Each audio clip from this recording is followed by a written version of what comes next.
আসসালামু আলাইকুম সুপ্রিয় বন্ধুরা, আগামীকাল 13 তারিখ সারা দেশে লকডাউন। শেখ হাসিনার আরেকটি অপকর্মের প্রতিফলন এবং শেখ হাসিনার আরেকটি জ্বলন্ত প্রমাণ উনি রেখে যাচ্ছেন।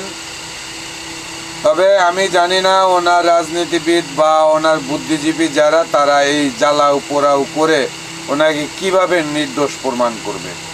তবে ওনাদের সুবুদ্ধি উদয় হোক, সুবুদ্ধি গজাক, এটাই আমি কামনা করি। গতকালকের ফুলবাড়িয়াতে একটা গাড়ি পোড়ানো, ড্যামরা গাজীপুর চৌরাস্তা পোড়ানো, মাওনা পোড়ানো, বিভিন্ন জায়গায় অনেকগুলো গাড়ি পোড়ানো হয়েছে।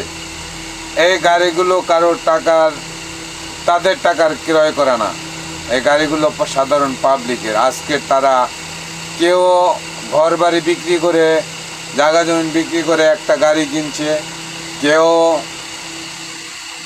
লোন নিয়ে গাড়ি নিছে। বিভিন্নভাবে আজকের এই লোকটার কি অবস্থা হবে। তবে সম্মানিত বন্ধুরা, সবার কাছে বিনীত অনুরোধ যে আমাদের দেশ, আমাদের মাটি, আমাদের বাংলাদেশ সর্বোপরি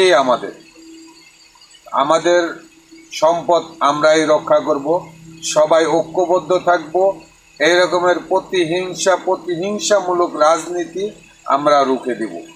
আমরা এরকমের প্রতিহিংসামূলক রাজনীতি চাই না। আমরা এরকমের প্রতিহিংসামূলক কর্মকাণ্ড আমরা চাই না। আমরা চাই শান্তি, আমরা চাই কর্ম, আমরা চাই দেশের উন্নতি।